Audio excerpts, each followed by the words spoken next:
Good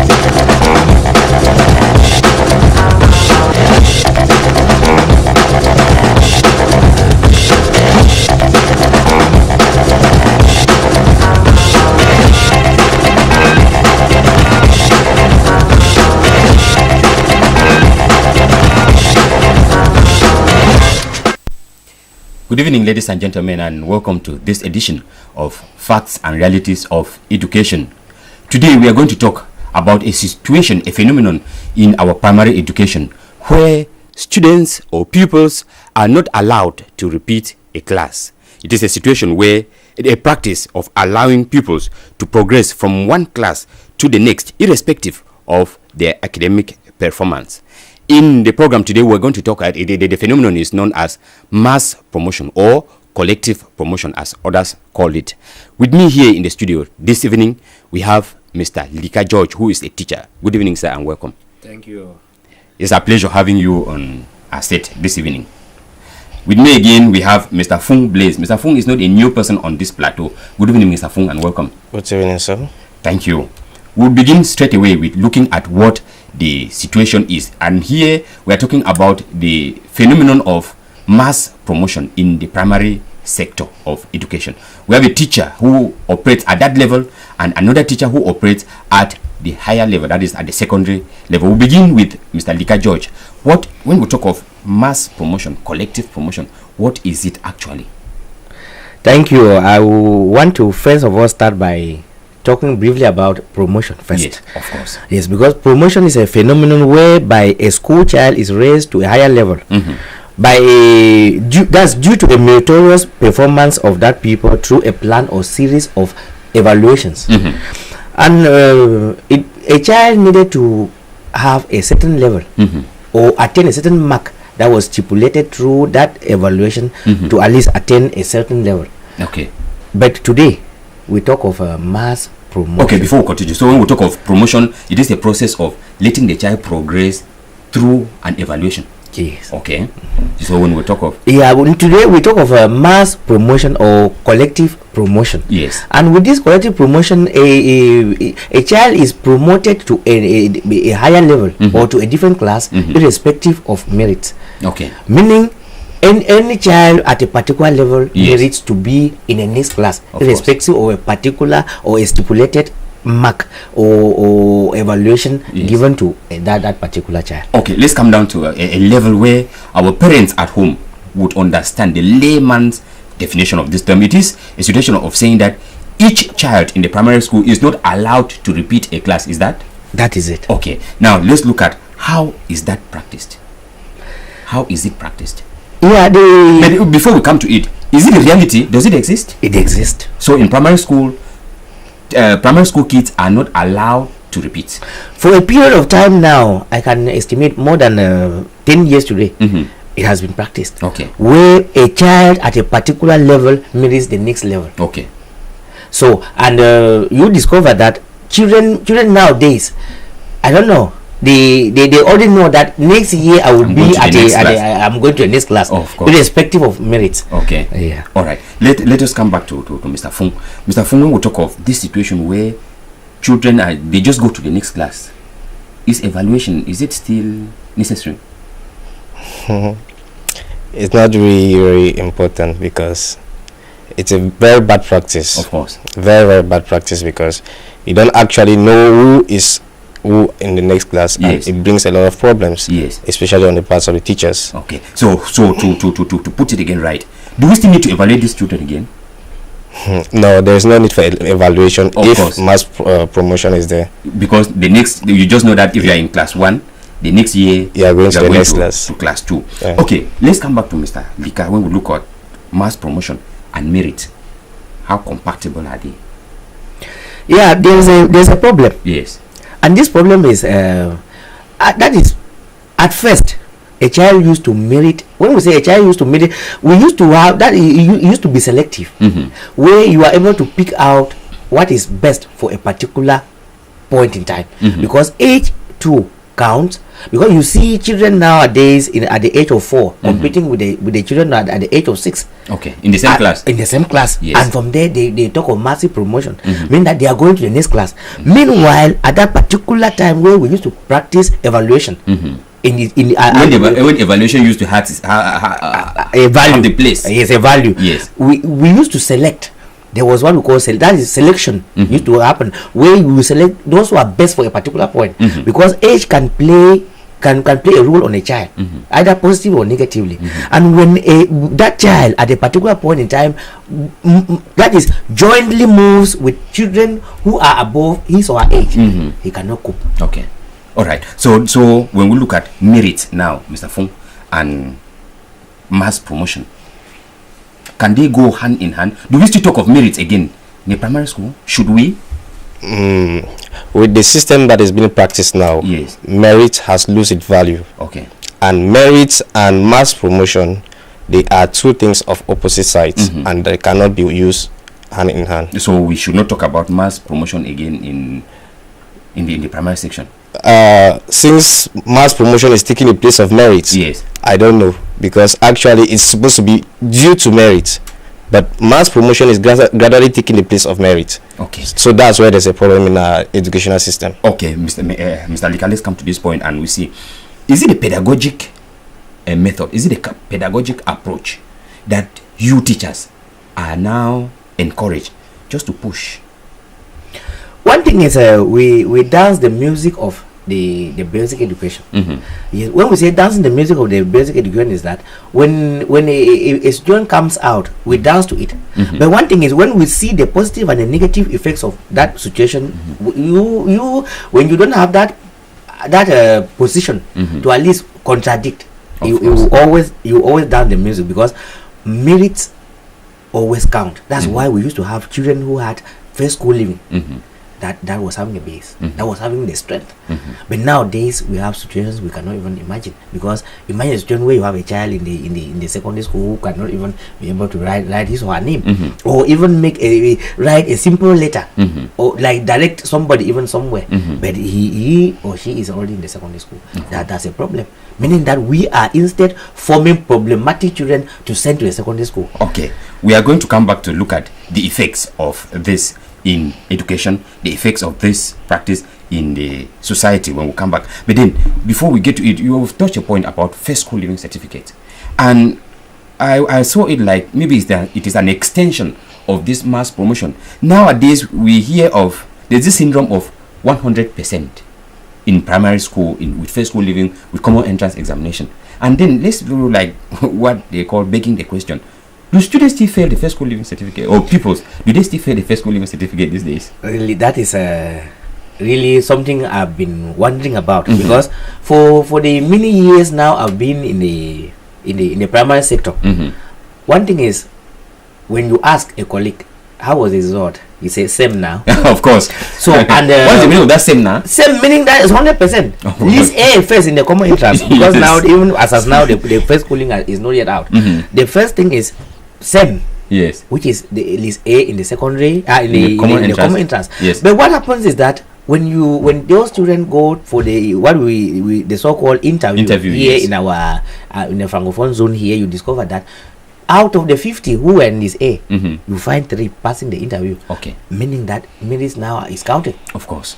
So if we are neglecting, but from behind, it's like we are practicing it, because if they go for the common for the interview and you find that those list A's the only few are able to succeed in the interview, then it means there's something wrong. Meaning that common entrance that we call it, that is we baptize common entrance, it should be an entry to the common entrance, because the real common entrance is instead is the interview. The interview. Okay, so we want to look at the impact of this phenomenon, this same kind of thing, where we say that there are some schools who even go about writing the 100% with pen, which means it is something that will be throughout the year.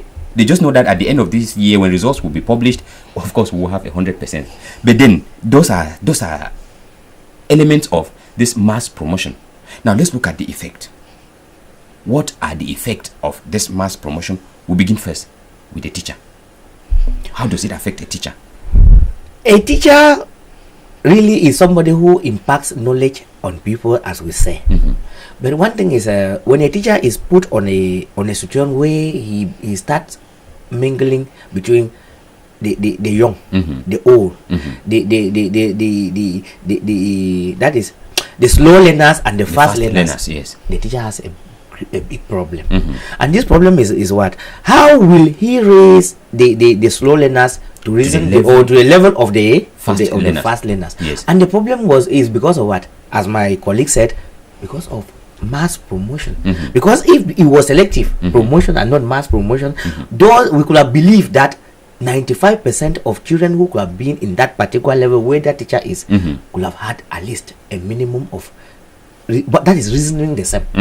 But when it is massively promoted, we will discover that you find yourself in playing 3 rows or 4 in a class, where you raise slow learners, those who cannot read, those who have different types of problems, and it makes a teacher to strain a lot. Okay, Mr. Fung, how do you, as a teacher, how do you evaluate yourself? As a teacher, I evaluate myself depending on the performance of the students. If you are able to give like 80-90%, 100%, it means you did your work well.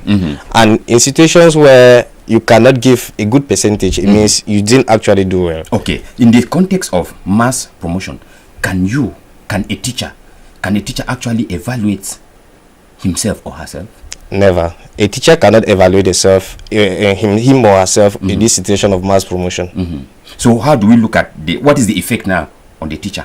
Okay, this is of great effect on the teacher's part, because the teacher will not know his or her situation. The teacher too, because teaching is a learning process too. The teacher will not. A teacher is not motivated to go and do research to learn other things too. The teacher just there playing up and down with the students that are not challenging, because the more challenging challenges yes to face, so the teacher ends up not even preparing his lessons, yes, because he knows that at the end of the year you go ahead. Yeah. Okay, Mr. Lika, let's look at the point of the effect. What is the effect of that on the people? Of mass promotion, of collective promotion. Yes, one effect is that you find people in a particular class that are less that are not up to that level. You see them suffering because you see a child loses weight, because what you are trying to like impact on him or her is above his or her level, and you find the child but that is being praised up, being stressed to the extent that if you are not very careful to at least still bring up the mind of that child psychologically, the child risk failing. Not because he could not be able to, he or she was not able to assimilate what you were at least putting forward, but the issue is that he or she is finding him or herself in a situation where it's not his or her level. Because you find a child who starts crying when you ask a question. You find a child who knows already that he will always be clapping for others. Mean that there will be no one day that they will ever clap for him or her. Mean that child is already psychologically defeated. Yes. Because he knows that he or she knows that level is not his or her own level. Yes. So it is very damaging psychologically to the child. Mr. Fung, is there any effect to the people, the child concerned? Yes, actually. That you could add to what Mr. Lika is saying. Yes, actually, adding more light to what he's saying, mass promotion has a lot of effects, not only on the students, but on the society too, and on the teachers. Now, talking about the teachers or the students, the people, yes, the people here, mass promotion has a negative effect on them because it leads to high crime rates, drug abuse. When you find some students now in secondary schools, they hide and take drugs, they hide and take those things. It's a result of these things because they feel left out. They don't meet standards. They are now going to take some of these things in order to comfort themselves, in order to feel like the other students. It's not actually because they want them. So that is a negative effect on the students, and it's also a negative effect too on a student in this way. Now, it will lead to lower self-esteem. The student feels not meeting up to standards. Like you were saying. Yes. What about encouraging does it really encourage the child to forge ahead? Like, is education now a challenge to that pupil? Because whatever you do, you go to the next class. So are you still like encouraged to study again? No. Because they are not encouraged. There's no competition now in classes. Okay. There's no competition because they just know that they feel relaxed. They know that no matter what, they still go to the next class. At first, we used to have real competition in classes where you come first, the second term I'm supposed to be first. That competition was there, and that's why students by those days were good students. Okay. Mr. Lika, anything to add about the people? Yeah, I wanted to say something, to add something to what my colleague has said about that effect on the people. Really, we let us not leave out this point of the bright ones that will always cope, even irrespective of age and everything. And it is also positive to such peoples, because you discover that a child who could have limited his or herself because of age and everything finds his or herself ahead and is coping. Okay. We have few examples Okay. of those children who have at least coped because of that. That is So let us not forget that particular that there's point. always a silver lining in every dark cloud. That is it. And for it, let me like say that a parent should at least measure the level of the child Yes.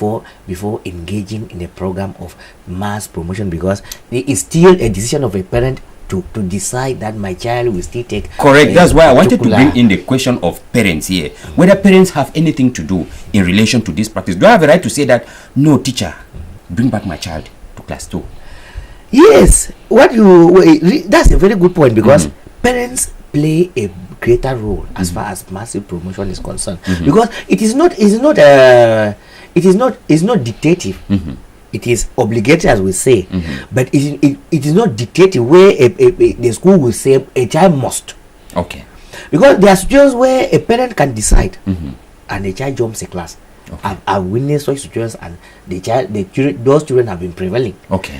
With my own advice too, because measuring the level of the child. You But see that? if a parent should play also a role by saying that this is my child, must repeat this class, must take time to have a base, because that's the problem. You see, parents nowadays, they look at the economic part of it, where they think that when the children forge ahead, they economically they don't spend. Again, yes. Forgetting that child will ever pay the number of years which he Yes. his or her life. Yes. And he might even pay more dearly than you could if you have would taken have time to followed the normal procedure. So my advice is that a parent should at least measure the level of the child, irrespective of what a teacher has written in the report card, and then decide that is the future of the child. Okay.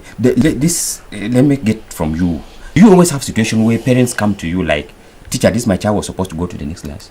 Yes, I have situations like that. That is why up till now, we don't write again report cards, repeat. We write advice to. Okay. And if a parent decides, I have the right to refuse. if a parent decides not to hear the advice, yes, to take their advice, the child goes to the next class. class. But I have had some few parents who will come to tell that, teacher, do you see this level of this child is not okay? Yes. What should we do? Yes. And for me, I will advise the parent that let us take time. Yes. And there are some that when we take time, even a child will now jump a class Yes. on my advice, Yes. and he will not have any problem. Okay. Let's get to this point.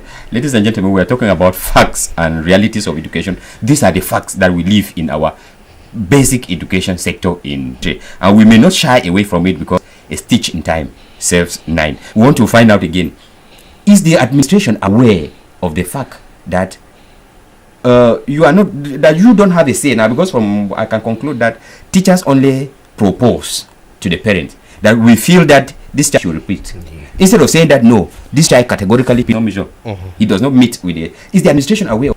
Yes, the administration is aware. Yes. And the education director, those concerned, go to say ministry. I want to doubt whether they are not aware, because one thing is, a child cannot be in class 6 because of massive promotion and is not able to meet with the first school living, and then we begin to say that message cannot be passed up to the hierarchy. Of course. They are aware. Okay. But one thing is this: but my question I wanted to ask was, is it that they want to to say a child has a particular. It is a worry that you want to raise. Because asking a question, I don't know whether we would be confident enough. Yes. They will say it's a worry because Yes. I wanted to look at to attach something to the objective of massive promotion by like thinking that the authorities at hand believe that a child is not empty, and maybe that child even having that first school could diverge, not only Informal education. Yes. Since he or she could be able to write his or her name, could do anything technical. But if it is that, at least they at least had a reason, and that reason has a value. But if it is on the point of saying that should continue education, and a child in the Sunday school who is not able to at least write his or her name, produce a clean and a reasonable composition, direction, letter, and all those kind of things, I think it is risky on that side. Okay, let's come to the effects of this mass promotion in the society. We come to that, Mr. Fung. When we looked at our educational system down the years, we used to say that our parents were more educated than we are, and we can now stand to say that we were more educated children, right? Can we conveniently say that this mass promotion, this collective promotion, has got something to do with falling standards of education that we have in the country? Is there any link? Yes. There's a great link between this mass promotion and the educational standards of our country. The falling educational standard. The falling educational standard of our country. I want to make it clear here that about 30% of the world population of illiteracy, and this illiteracy comes from this mass promotion, because you actually promote people to go to levels which they don't meet.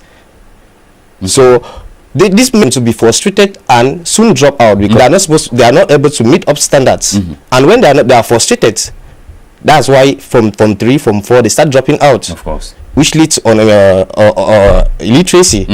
And this one too, it has a great effect on the society because there's high rate of unemployment.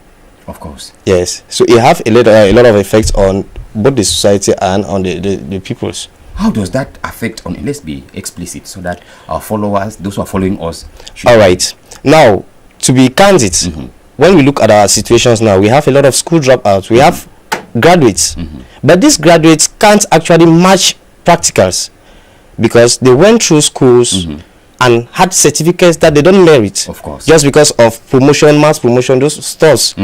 They went through these systems, but they are not well trained.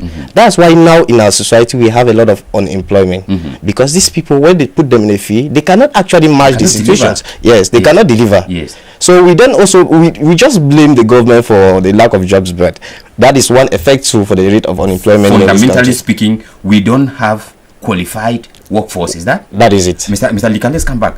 As a teacher, do you always feel convinced when you take your report card and you are handing it over to the child who is going to the next class? Do you feel convinced that you have carried out your duty? I mean, professional consciousness. Yes, professionally. Yes, I'm conscious that at least I played my role. But one thing is this: I play a role on a child who, first of all, age played against him or her. The base played against him or her. And I am forced to baptize that child a promoter. Meanwhile, I'm feeling deep within me that no, this child, no matter being the case, he or she was supposed to at least repeat this class. Of course. Because I can cite to you a certain example, as you mentioned, as far as the falling standard of education are concerned. I remember my uncle who was a teacher. At one point in time when I was preparing my A-levels, he doubted it because he told me that this was something they did he called it standard.